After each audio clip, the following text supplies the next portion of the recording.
Welcome students on my official YouTube channel Naveen sir classes.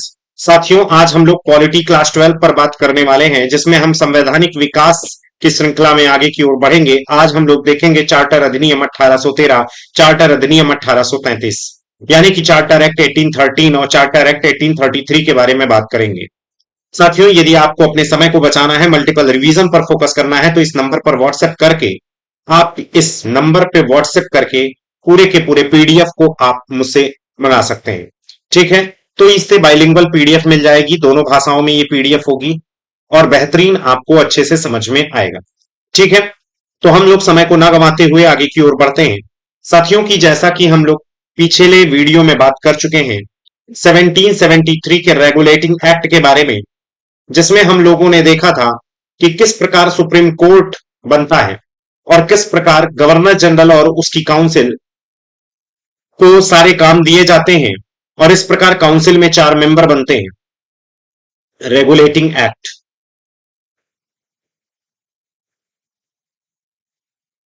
और governor general, यानी कि एक तरीके से जो बंगाल का गवर्नर होता है उसे कैसे गवर्नर जनरल बनाया जाता है, ये 1773 के रेगुलेटिंग एक्ट का क्यों लाया जाता है, ये सारी चीजें, इसमें क्या कमियां रहती हैं और क्या इनके प्रॉस क्या कॉन्स, यानी कि क्या इनके राजनीति में एक तरीके से क्या योगदान रहता है और क्या इनमें खामियां रहती हैं, जिसको सुधारने के लिए 1781 का एक्ट ऑफ सेटलमेंट लाया जाता है।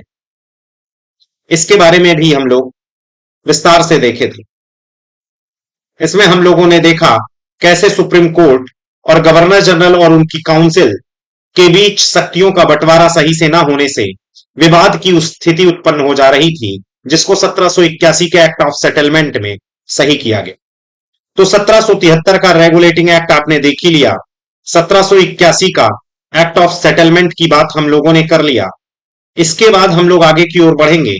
साथियों, 1784 का पिट्स इंडिया एक्ट आया, जिसमें हम आपसे बताएंगे या बताए ही हैं कि एक तरीके से ब्रिटेन में विलियम पिट्स की सरकार बनती है।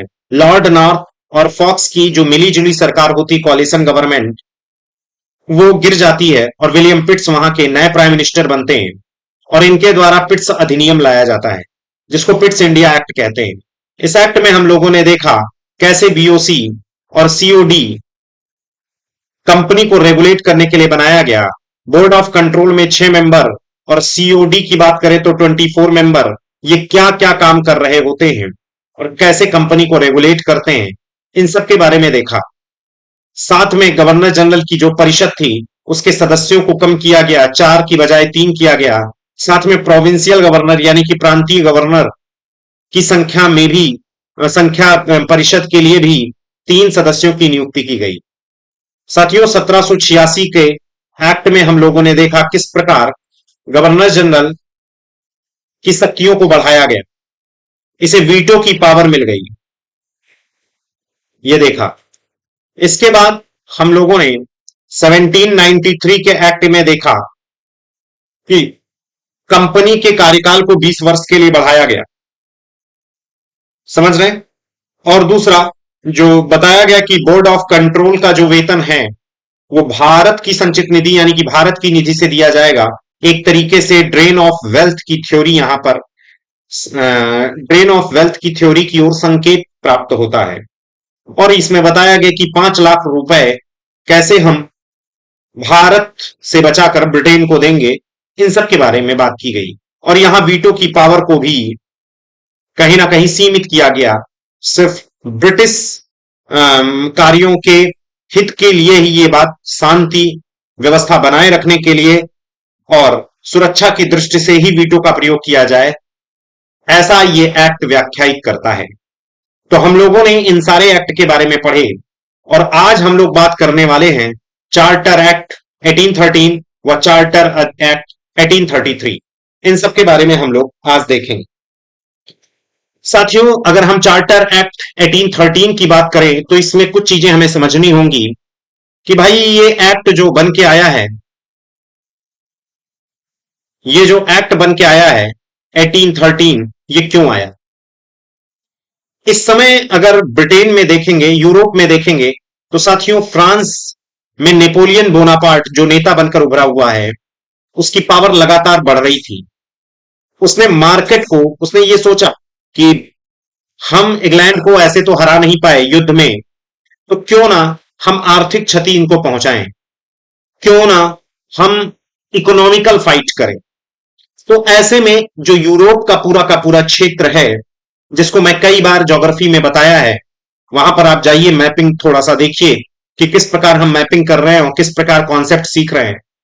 इन सारी चीजों को देखिए और भी जगह पढ़ के देखिए। लग रहा है कि कुछ डिफरेंस है, कुछ अंतर है, कुछ ज्यादा ही हमें चीजें यहां समझ में आ रही हैं, तो इस चैनल को सब्सक्राइब करिए। ठीक है। बात यह है 1813 के जो चार्टर एक्ट है, इसमें बताया जाता है कि यूरोप में नेपोलियन की पावर बहुत तेजी से बढ़ रही थी। यूरोप में नेपोलियन बोनापार्ट, यहां मैं शॉर्ट में लिख दे रहा हूं नेपोलियन, ये सारी चीजें अभी मैं लिखित रूप में आपको प्रोवाइड करूंगा, वहां से भी मैं समझाऊंगा। ये देखिए, सारा मैटर हमारे पास लिखा हुआ है, नेपोलियन बोनापार्ट का किस तरीके से अधिकार बढ़ता गया। तो ये सारी चीजें हम बात करेंगे इस पर। सबसे पहले जो हम कॉन्सेप्ट समझा रहे हैं उसको समझिए, आप कुछ भी नोट मत करिए। यूरोप में नेपोलियन बोनापार्ट की ताकत बढ़ रही थी, तो नेपोलियन ने सोचा अगर हम फाइट में ब्रिटेन से जीत नहीं पा रहे हैं, तो क्यों ना इकोनॉमिकल फाइट किया जाए। ऐसे में ये यूरोप में बड़े बड़े देश, जो इंपॉर्टेंट देश है, उनकी इकोनॉमी को, मतलब उनके मार्केट को यूनाइट करने लगा। और मतलब एक तरीके से नेपोलियन बोनापार्ट यूरोप के अधिकांश मार्केट, सब तो नहीं मैं कहूंगा, अधिकांश मार्केट पर मोनोपोली जमा लेता है। जब ब्रिटेन की प्राइवेट कंपनियों को यह लगने लगता है कि अब नेपोलियन उनको यूरोप में अपने सामानों को बेचने नहीं देगा, तो वो ब्रिटिश संसद पर कहीं ना कहीं दबाव डालने लगते हैं कि आखिर ईस्ट इंडिया कंपनी ही क्यों पूर्वी एशिया से व्यापार कर रही है, ईस्ट एशिया से ट्रेड कर रही है, हमको क्यों नहीं परमिशन मिलता। तब जाके ब्रिटिश पार्लियामेंट ये सोचने पर मजबूर हो जाती है कि हमें भी कुछ करना चाहिए, ईस्ट इंडिया कंपनी के जो मोनोपोली मिली हुई है उसको समाप्त करके अन्य प्राइवेट कंपनियों को भी अधिकार देना चाहिए। तो इस प्रकार ब्रिटिश संसद के द्वारा कंपनी पर रेगुलेशन स्थापित किया जाता है, कंट्रोल स्थापित किया जाता है, और उसी का ही साथियों रिजल्ट 1813 का चार्टर एक्ट निकल के आता है। अब आइए हम यहां आपको बता रहे हैं, ये देखिए पृष्ठभूमि, बैकग्राउंड क्या है। 1813 के समय अंग्रेज, जो मैंने बोला वही सारी चीजें हैं। ये ऐसी जो लैंग्वेज आपको मिल रही है, बुकिश लैंग्वेज नहीं है, ये चीज ध्यान में रखना। ये जो आपको लिखा हुआ मिल रहा है, ये हमारे एक तरीके से जो हमारे द्वारा बनाया गया खुद का मैटर है। ऐसी चीजें आपको किताबों में बुकिश लैंग्वेज में नहीं मिलेंगी, सिंपल लैंग्वेज में नहीं मिलेंगी। 1813 के समय अंग्रेजों और फ्रांसीसियों के बीच एक कोल्ड वॉर की स्थिति देख रहे हो। कोल्ड वॉर मैंने देवनागरी में यूज कर दिया हूं, ऐसा आपको कहीं लिखा नहीं मिलेगा। कोल्ड वॉर की स्थिति बनी हुई थी, जिसमें फ्रांस के नेपोलियन बोनापार्ट की ताकत लगातार बढ़ रही थी। उसने यूरोप के अधिकांश देशों के गठबंधन बनाकर बाजार पर नियंत्रण करना चालू कर दिया था। समझ रहे हैं? जिससे ब्रिटेन की बहुत सारी प्राइवेट कंपनियां ब्रिटिश संसद पर दबाव डाल रही थी, और हमको भी पूर्वी, मतलब उनका यह कहना था, हमको भी पूर्वी एशिया के देशों के साथ व्यापार की अनुमति दी जाए। लगातार बढ़ते दबाव के कारण ब्रिटिश संसद कुछ महत्वपूर्ण, एक तरीके से, एक मिनट, ऊपर नियंत्रण लगाया, जो कि इस प्रकार है। क्या नियंत्रण लगाया वो सारी बातें हम लोग देखेंगे। यहां पर देखिए background, at the time of 1813 there was a situation cold war between British and French, in which France Napoleon Bonaparte the power of company was continuously increased. It has controlled the market by forming the alliance. बात समझ रहे हैं? Alliance. Most of the countries Europe, due to which many private company or Britain were putting the pressure on the British Parliament to follow, to allow us trade with the countries East Asia. ये बात समझ रहे हैं? अब continuously इनके pressure की वजह से, इनके दबाव के कारण ब्रिटिश पार्लियामेंट को यह सोचने पर मजबूर होना पड़ा कि हमको कुछ ना कुछ तो करना पड़ेगा ईस्ट इंडिया के साथ। तो साथियों क्या करना पड़ा ये देखिए। पहला, east India company east India companies trade monopoly with east Asia was abolished, but monopoly was maintained in tea trade and trade with China. क्या कह रहे हैं? इनका यह कहना है साथियों, चाइना के साथ व्यापार और मतलब चाय का व्यापार और चाइना के साथ व्यापार की मोनोपोली सिर्फ बनी रहेगी ईस्ट इंडिया कंपनी की। ये ईस्ट इंडिया कंपनी नाम अभी नहीं आया है, लेकिन अब शॉर्ट फॉर्म में तो यही वर्ड यूज करेंगे। इसमें यह बात आई है कि ईस्ट इंडिया कंपनी पूर्वी एशिया के साथ व्यापारिक अधिकार समाप्त किया जाए। बात समझिएगा, एकाधिकार समाप्त किया गया, लेकिन चाय और चीन के साथ जो व्यापार है उसको बनाए रखा गया, क्योंकि चाय और चीन के साथ जो व्यापार है इसको बनाने के कई कारण थे। ये सारी चीजें, चाय का व्यापार क्यों बनाना था और चीन के साथ, ये हम लोग ऑप्शनल हिस्ट्री में हम लोग देखते हैं। बस आपको ये याद रखना है, इसमें कुछ खामियां थी। अगर चाय का व्यापार हम मोनोपोली इनको नहीं देते तो कहीं ना कहीं ब्रिटिश सरकार का घाटा हो रहा था। ब्रिटिश सरकार के आयात और निर्यात में फिजिकल डेफिसिट देखने को मिल रहा था, राजकोषीय घाटा देखने को मिल रहा था। इसलिए चाय का व्यापार और चीन के साथ व्यापार का एकाधिकार बनाए रखा गया। साथियों, इस एक्ट में क्रिश्चियन मिशनरीज को यह परमिशन दी गई, फ्रीडम दिया गया, प्रोपेगेट रिलीजन इन इंडिया, यानी कि Christian missionaries were given freedom to propagate religion in. ईसाई मिशनरी भारत में धर्म प्रचार, क्रिश्चियनिटी फैलाओ अच्छे से, ऐसा परमिशन मिल गया क्रिश्चियन मिशनरीज को इस एक्ट की मदद से। साथियों, चार्टर एक्ट में कहा गया कि 1 लाख रुपए वार्षिक शिक्षा पर खर्च किए जाएंगे। भारतीयों के लिए 1 लाख रुपए शिक्षा पर खर्च किए जाएंगे। इस एक्ट में यह भी प्रावधान किया गया। कैसी शिक्षा दी जाएगी, कौन सी शिक्षा दी जाएगी, अभी हम लोग लॉर्ड मैकाले के बारे में पढ़ेंगे तो वो सारी चीजें हम लोग समझेंगे। भारतीय साहित्य व विज्ञान के प्रचार प्रसार के लिए फंड दिए जाएंगे। साथियों, ये निर्धारित नहीं था कितना फंड दिए जाएंगे, लेकिन ये हो गया कि भारतीय साहित्य यानी कि एक तरीके से इंडियन लिटरेचर और साइंस के लिए फंड दिए जाएंगे। प्रांतीय गवर्नर द्वारा बनाए गए विधि का अनुमोदन ब्रिटिश संसद से कराया जाएगा। यहां पर बहुत ध्यान से समझिए, the law made by the provincial governor, यानी कि साथियों यदि कोई प्रोविंशियल गवर्नर, आपको मैंने बताया ना, सूरत, मद्रास और यहां बंगाल, ये जो प्रांतीय गवर्नर हैं, कोई भी कानून बनाएंगे तो उन्हें गवर्नर जनरल को एक बार दिखाना होगा, और ये गवर्नर जनरल ब्रिटिश संसद के प्रति उत्तरदायी है, ब्रिटिश संसद का ही रिप्रेजेंटेटिव है ये। तो कह रहे हैं प्रांतीय गवर्नर द्वारा बनाई गई विधि का अनुमोदन ब्रिटिश संसद से कराया जाएगा, अर्थात यहां पर केंद्रीकरण के साथ साथ ब्रिटिश संसद की सर्वोच्चता की ओर संकेत किया गया। यहां सीधे यह बात नहीं कही गई कि गवर्नर जनरल से अनुमोदित कराया गया, हालांकि इनडायरेक्टली बात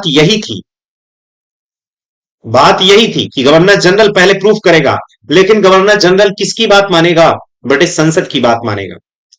तो ब्रिटिश संसद के नियमों से बधा हुआ है गवर्नर जनरल, ऐसा नहीं कि अपनी मनमानी करेगा। बात समझ में आया? गवर्नर जनरल वही करेगा जो ब्रिटिश संसद कहेगी। इसीलिए कहा गया है प्रांतीय गवर्नर यानी कि प्रोविंशियल गवर्नर के द्वारा जो भी कानून बनाए जाएंगे ब्रिटिश संसद के द्वारा प्रूफ किए जाएंगे। यानी कि यहां केंद्रीकरण के साथ साथ ब्रिटिश संसद अपनी सर्वोच्चता को दिखा रहा है कि देखो, कुछ हो नहीं तुम, यहां हम हैं जो कुछ हैं। सम्राट की अनुमति से ही गवर्नर जनरल, प्रांतीय गवर्नर व सेना के प्रधान की नियुक्ति की जाएगी। इवन गवर्नर जनरल जो बंगाल का होगा, प्रांतीय गवर्नर, सेना का जो प्रधान होगा, उसकी नियुक्ति सम्राट की अनुमति, यानी कि सम्राट का मतलब समझ जाओ यहां संसद की ही चलेगी। ब्रिटिश क्राउन का मतलब वहां की संसद समझ लो। बात समझ में आया? Provision was made in the act that local bodies can be given the tax to levy tax like cleaning tax, janitorial tax, यानी कि चौकीदारी टैक्स और सफाई कर की यहां थोड़ी परमिशन दिए गए। यानी कि इस एक्ट में प्रावधान किया गया स्थानीय निकाय को कर लगाने का अधिकार, जैसे नगर निगम है उसको कुछ ना कुछ टैक्स लगाने की, इस टैक्स लगाने की जो परमिशन मिलती है इसी एक्ट के द्वारा, 1813 के चार्टर एक्ट के द्वारा ही परमिशन मिलती है। तो यहां पर आपने कुछ बातें सीख ली हैं, वो एक साथ हम यहां पर बता रहे हैं। नंबर एक, इस एक्ट में क्या प्रावधान किया है? साथियों, मोनोपोली खत्म की गई। चाय और चीनी को छोड़कर मोनोपोली खत्म की गई। दूसरी बात क्या निकल के आई? दूसरी बात क्या निकल के आई? हर जगह पर ब्रिटिश संसद वर्ड यूज किया जा रहा है, ब्रिटिश पार्लियामेंट शब्द यूज किया जा रहा है। यानी कि समझो, कंपनी और गवर्नर जनरल यहां हमारे प्रतिनिधि हैं। अपनी मनमानी नहीं चलेगी। जो भी कुछ करोगे ब्रिटिश पार्लियामेंट से पूछकर करोगे। यह बात समझ में आए? साथ में ये जो प्रावधान करता है, कुछ टैक्स यानी कि स्थानीय निकाय, लोकल बॉडीज को अथॉरिटी दी जाती है। लोकल बॉडीज को ये अथॉरिटी दी जाती है कि कुछ टैक्स, चलो भैया तुम भी लगा लो कुछ टैक्स, लेकिन ये टैक्स का लेखा जोखा संसद को देना ही पड़ेगा। 1 लाख रुपए वार्षिक शिक्षा पर खर्च किया जाए। तो कैसी शिक्षा देंगे? ये लॉर्ड मैकाले की शिक्षा पद्धति आगे चलकर हम लोग देखेंगे। साथ में बहुत ज्यादा विरोध ना हो इसके लिए एक लॉलीपॉप दिया गया कि भारतीय साहित्य, हालांकि ऐसा कुछ होना नहीं है, इंडियन लिटरेचर और साइंस का प्रचार प्रसार। मोनोपोली, ब्रिटिश पार्लियामेंट की सर्वोच्चता दिखाई गई, लोकल बॉडीज को कुछ टैक्स लगाने की परमिशन, 1 लाख रुपए शिक्षा पर खर्च। यानी कि पहली बात तो इनकी संस्कृति बदल दो। ये अपने हित की बात वो लोग कर रहे हैं, ये नहीं सोचो कि हमारे लिए फायदेमंद। दूसरा, भारतीय लिटरेचर, भारतीय साहित्य का प्रचार प्रसार, लेकिन वो भी केवल दिखाने के लिए, ताकि विरोध अभी तुरंत इतना ज्यादा ना हो। अब साथियों, 1833 के चार्टर एक्ट की बात करेंगे। 1813 हम लोग समझ गए। यहां पर देखिए 1833 का चार्टर है। इसको भारत सरकार अधिनियम 1833 भी कहा जाता है। यह बात बहुत इंपॉर्टेंट है। किस एक्ट को भारत सरकार शब्द से पुकारा जाना चालू हुआ, स्टार्ट हुआ? तो साथियों, पहला यह एक्ट था जिसे भारत सरकार अधिनियम से पुकारा गया, क्योंकि गवर्नर जनरल और उसकी परिषद जो थी, उसकी जो परिषद थी साथियों, उसको भारत सरकार बोला गया। पहली बार भारत सरकार, अभी मैं बताऊंगा, इसमें लिखा भी है। गवर्नर जनरल और उसकी परिषद जो थी उसको इंडियन गवर्नमेंट बोला गया,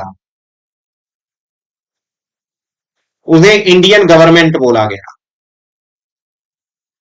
इस अधिनियम को सेंट हेलेना अधिनियम के नाम से भी जाना जाता है। बात समझे?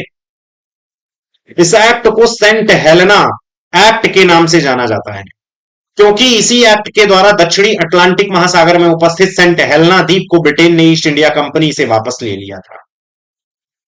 ब्रिटिश ईस्ट इंडिया कंपनी तो एक तरीके से भारत में शासन चला ही रही थी, लेकिन वो संसद, ब्रिटिश संसद का एक रिप्रेजेंटेटिव के रूप में ही थी।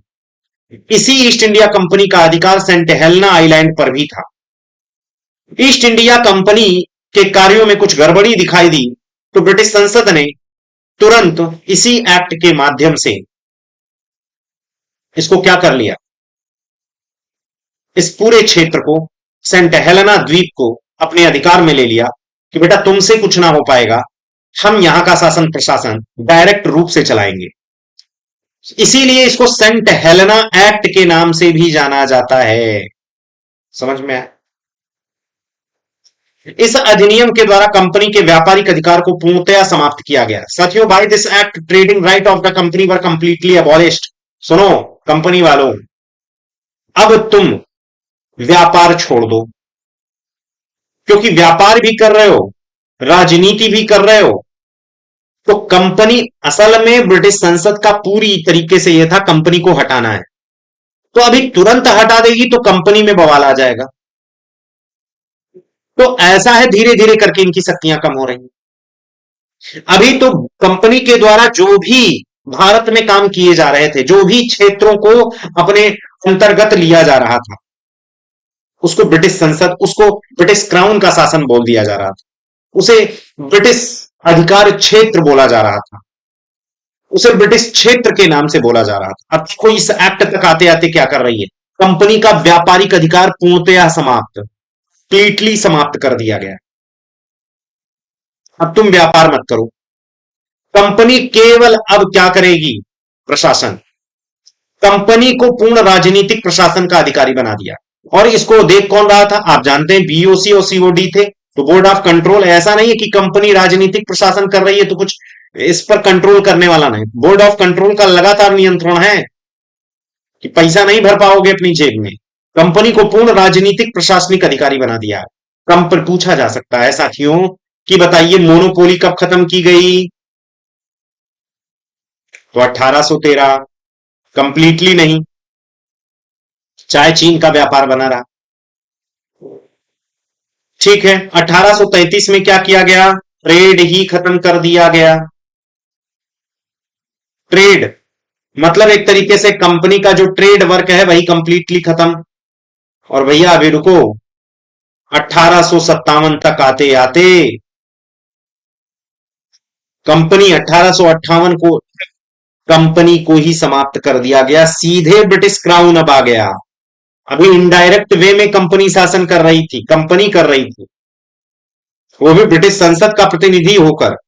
लेकिन अब कंपनी का नाम ही नामो निशान हटा दिया गया। ब्रिटिश संसद स्वयं अब कंट्रोल कर रही है, जैसे सेंट हेलेना आइलैंड पर कर रही थी।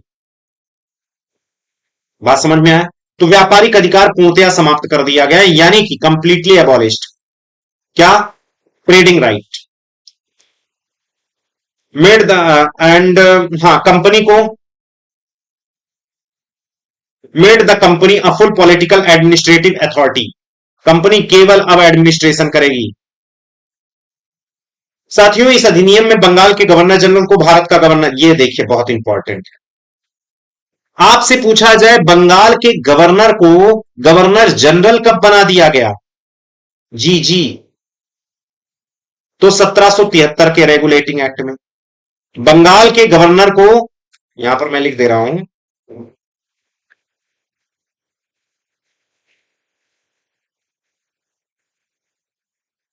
यहां से क्वेश्चन खूब आते हैं।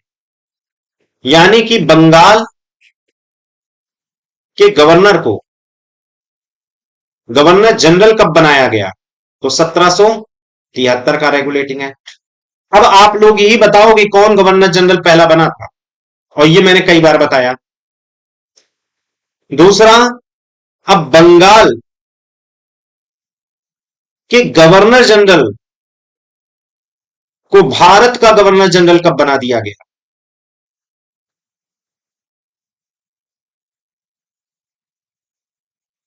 तो भैया 1833 के एक्ट में। कौन बना? Lord William Bentinck. लॉर्ड लगाना तो हालांकि मूर्खता ही है, ये लोग लॉर्ड लगाते थे, उनके लिए भगवान थे। विलियम बैंटिंग पहले मतलब भारत का पहला गवर्नर जनरल के रूप में विलियम बैंटिंग को नियुक्त किया गया। William Bentinck.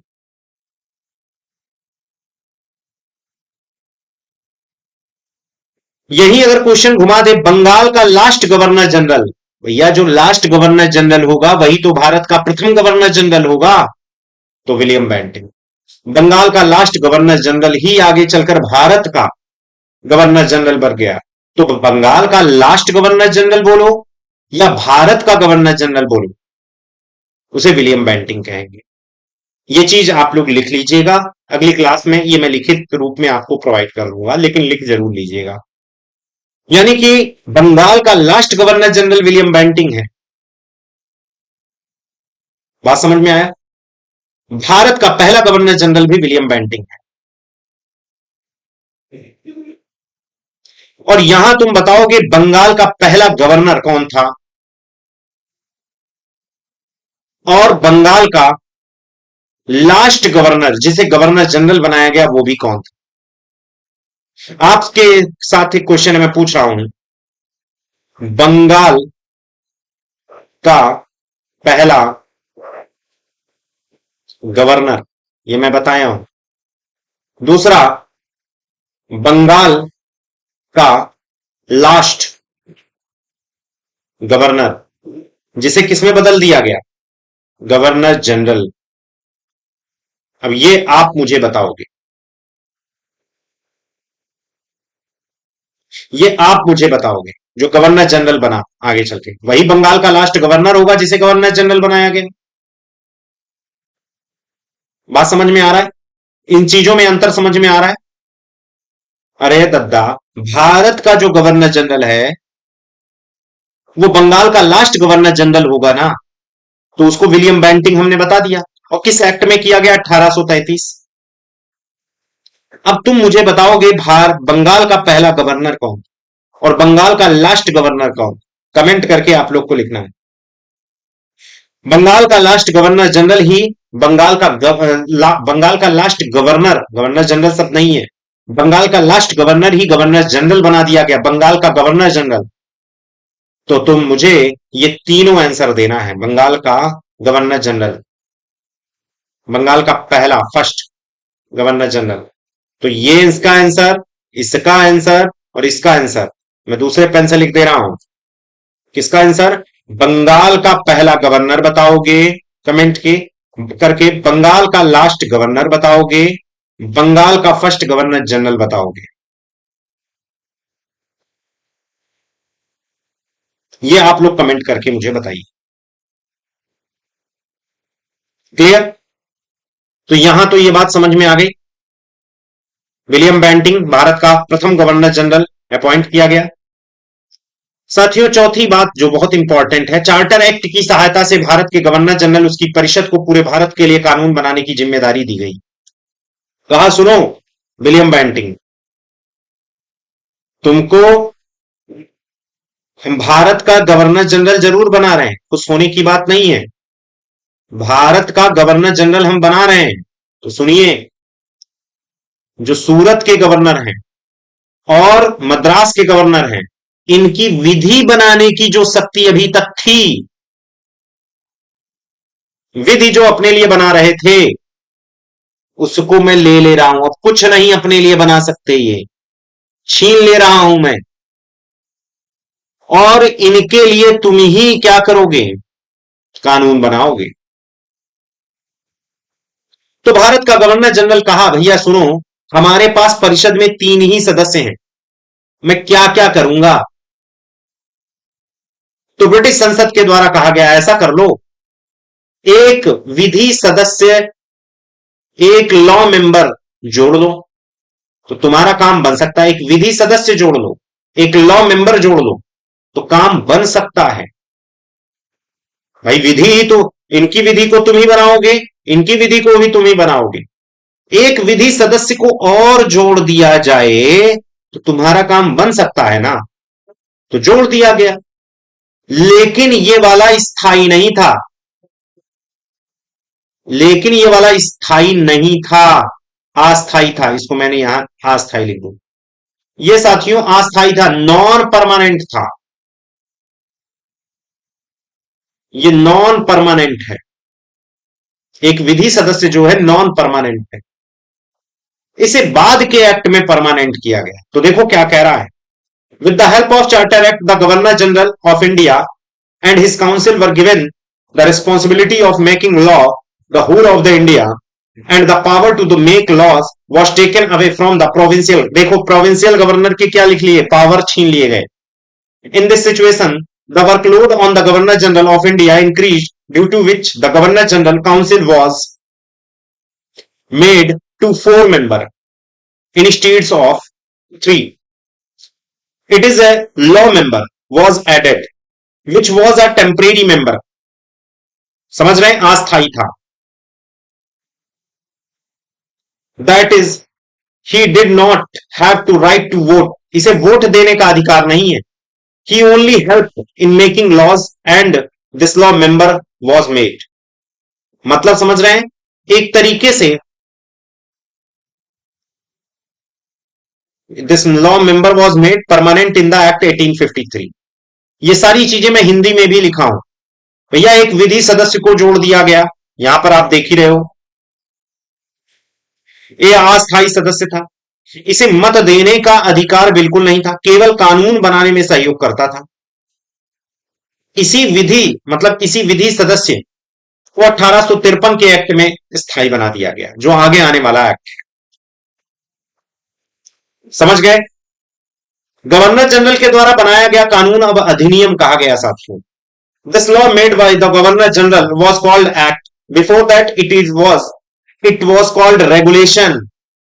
इससे पहले ये विनियमन मतलब जो भी गवर्नर जनरल और उसकी परिषद कानून बनाती थी, अब 1833 के बाद उसे एक्ट बोला गया साथियों, उसे एक्ट बोला गया।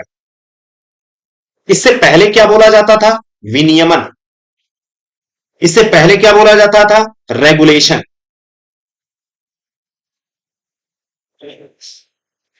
तथा गवर्नर जनरल व उसके एक्ट के इसी एक्ट के माध्यम गवर्नर जनरल को इस एक्ट के माध्यम से भारत सरकार, गवर्नर जनरल प्लस उसकी परिषद भी है, इसकी परिषद, इस एक्ट के माध्यम से क्या बोला गया? भारत सरकार बोला गया। ये बात समझ में आई? मैंने ये पहले भी बताया था, भारत सरकार इसको कहा गया। ये बात क्लियर? अभी मैं इसको संक्षेप में बता दूंगा और क्या क्या सारी चीजें एक साथ में बोल दूंगा। तो अभी तक क्या क्या बातें हुई, एक बात ध्यान दीजिए। पहली बात, इसका पहला जो नियम निकल के आया है कि कंपनी के ट्रेड वर्क को खत्म करो, ट्रेड वर्क को कंप्लीटली खत्म। नंबर 2, गवर्नर जनरल और उसकी जो काउंसिल है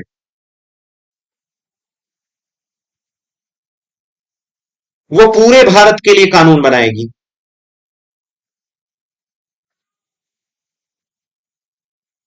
मतलब जहां जहां ब्रिटिश गवर्नमेंट है वहां, पूरे भारत में जहां जहां ब्रिटिश क्षेत्र है वहां वहां कानून बनाएगी। यानी कि प्रोविंशियल जो गवर्नर हैं उनकी विधि बनाने की शक्ति छीन ली गई है, ले ली गई है, और प्रोविंशियल गवर्नर किसके अधीन काम कर रहे हैं? गवर्नर जनरल के अधीन काम कर रहे हैं। साथियों जिसके माध्यम से यही एक्ट है जिसके माध्यम से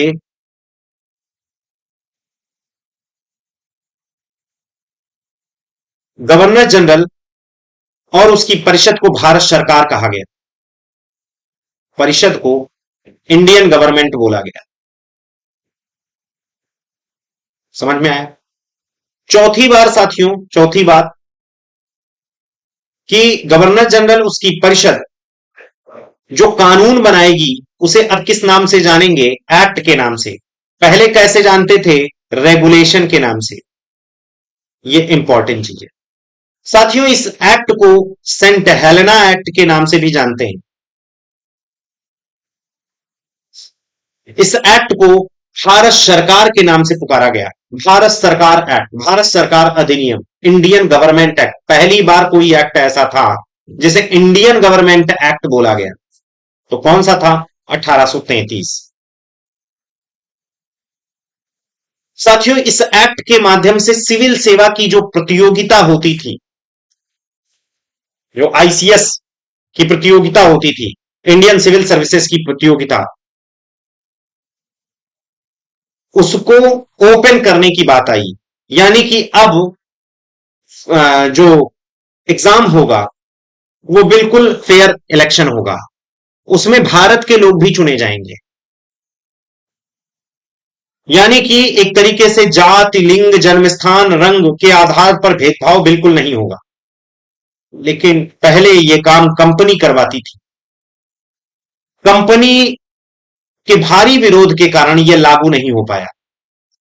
कंपनी ने कहा यार सब कुछ तो हमसे ले ले रहे, यानी कि हमें खत्म कर दो। अभी 1853 का क्यों मतलब इंतजार हो रहा है? 1800 मतलब आगे का क्यों इंतजार किया जा रहा है? अभी तो इसको पता ही नहीं है ना 1857 में ऐसा कुछ होगा। क्यों इंतजार कर रहे हो? मुझे अभी ही खत्म कर दो ना। तो बताया जाता है 1853 के एक्ट में पूरी तरीके से ये खत्म हो पाया। अभी कंपनी के भारी विरोध के कारण ये नियम लागू नहीं हो पाया। ये बात समझ में आया? साथियों, इसी एक्ट के माध्यम से दास प्रथा को समाप्त करने का प्रावधान हुआ। प्रोविजन हुआ कि स्लेवरी को खत्म किया जाए। यानी कि इस समय किसकी गवर्नमेंट थी? William Bentinck. यानी कि जब भी पूछा जाए स्लेवरी को, समझ रहे हैं, स्लेवरी को समाप्त करने का प्रोविजन कब आया, किसके काल में आया, तो आपको विलियम बैंटिंग ही लगाना है। लेकिन समाप्त किसने किया, एंड किसने किया इसका, और ये कब हुआ, 1833 में ऐसा हुआ था, प्रोविजन 1833 में आया, विलियम बैंटिंग की गवर्नमेंट थी। लेकिन एंडिंग कब हुई, 1843 में जाके, किसके प्रयास से, एलन बरो के प्रयास से। ये देख लीजिए, लॉर्ड एलन बरो। तो क्वेश्चन घूम कर पूछ सकता है, घुमा कर ये क्वेश्चन आ सकता है कि बताइए स्लेवरी को एंड करने का प्रोविजन किस एक्ट में आया, तो आपको बताना होगा 1833 के एक्ट में। उस समय किसकी सरकार थी, तो विलियम बेंटिंग की सरकार थी। यह पूछा यह जा सकता है कि स्लेवरी को समाप्त करने का प्रावधान किस गवर्नर के द्वारा लाया गया, तो विलियम बेंटिंग। लेकिन साथियों खत्म किसने किया, एलन बरो ने किया है 1843 में, 1843 में।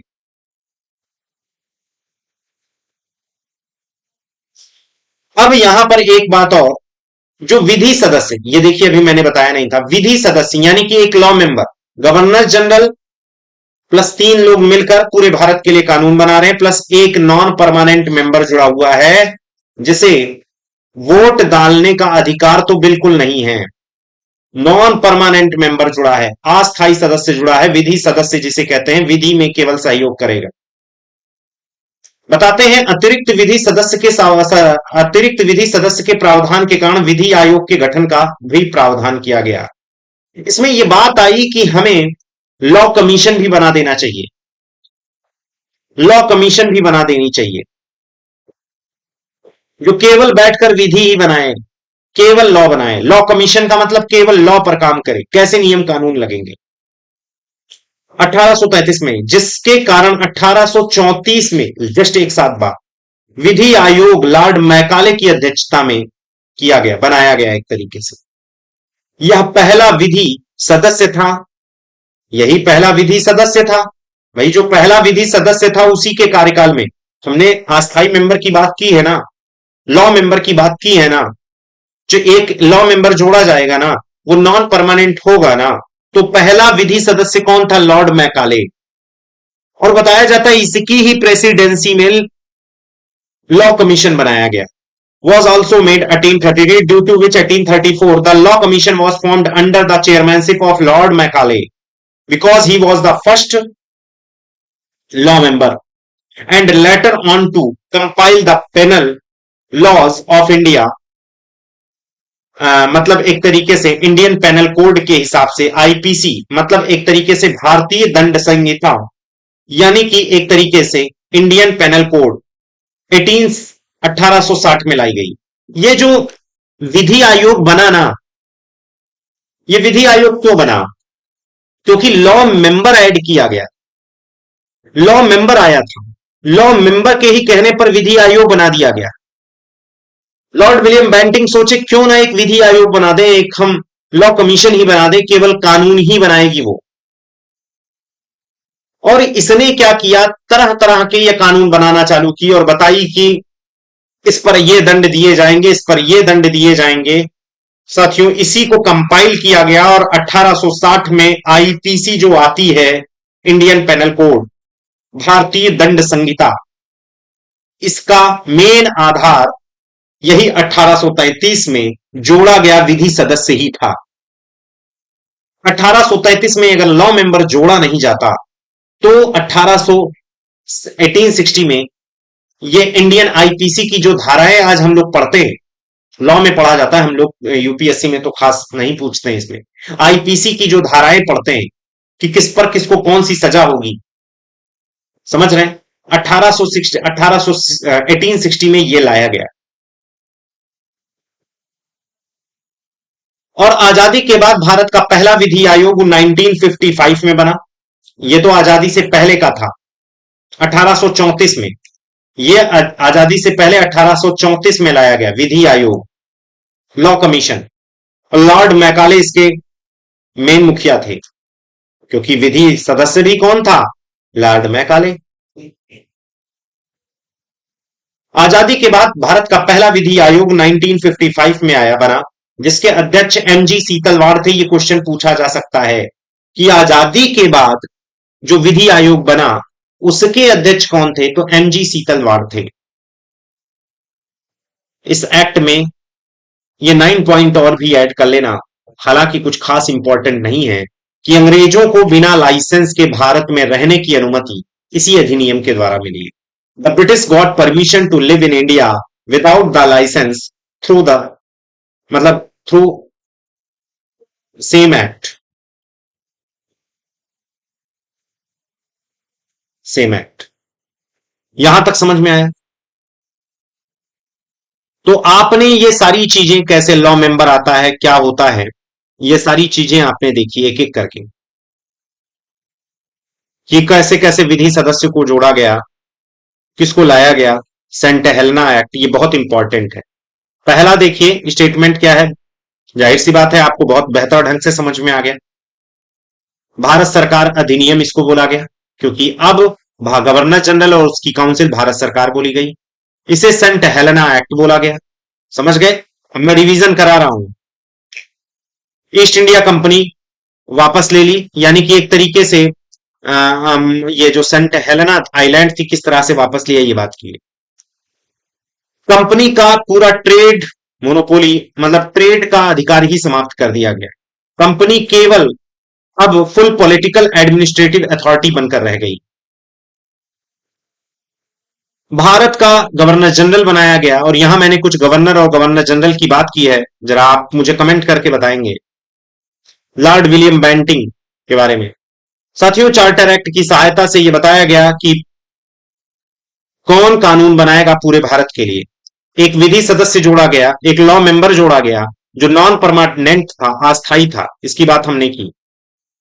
पहले इसे विनियमन कहा जाता था, रेगुलेशन कहा जाता था। अब इसे क्या कहा गया? एक्ट बोला गया, अधिनियम बोला गया। फिर उसके बाद आईसीएस, इंडियन सिविल सर्विसेज की जो परीक्षा होनी थी, उसके लिए खुली भर्ती का प्रावधान किया गया, कि अब खुली भर्ती होगी, फेयर सिलेक्शन हो गया, मतलब होगा। अब इंडियंस को भी इसमें परमिशन मिलेगी कि आप आइए और इसमें पार्टिसिपेट करिए। यानी कि एक तरीके से ह्यूमन इस कैपिटल का प्रयोग, भारत के ह्यूमन कैपिटल का प्रयोग करना अब ये लोग चालू किए। दास प्रथा को समाप्त करने का प्रावधान इसी एक्ट में था। स्लेवरी को एंड करने का प्रोविजन इसी एक्ट में था, लेकिन इसके चलते आगे चलते 1843 में एलन बरो के द्वारा किया गया। साथियों, विधि आयोग, चूंकि विधि मेंबर लॉ मेंबर जुड़ा है, तो विधि आयोग इसी के आधार पर बनाया गया। समझ गए? इसका अध्यक्ष वही जो पहला लॉ मेंबर था, लॉर्ड मैकाले के द्वारा की गई। और 1860 में जो आईपीसी आई है, उसका यह आधार बनाती है। विधि आयोग की बात की और लाइसेंस मिलने की बात की, तो ये सारी चीजें हम लोगों ने देख लिया। अब एक बार इसको रिवीजन कर लीजिए। ये पूरा का पूरा पीडीएफ एज इट इज आपको मिल जाएगा। जो भी चीजें इसमें थोड़ी हल्की फुल्की मिसप्रिंटिंग है, वो भी सही करके आपको दी जाएंगी। तो उम्मीद है साथियों आपको बहुत बेहतर ढंग से समझ में आया। कृपया आप लोग बताते रहिए, कुछ भी अगर सुधार करना है, कोई चीज समझ में नहीं आती है, कमेंट जरूर कर दिया करिए, जिससे मुझे भी लगे कि क्या हम पढ़ा रहे हैं, कैसा हम पढ़ा रहे हैं, और क्या रिस्पॉन्स है आपका। तो साथियों, आज के लिए इतना ही। जय हिंद।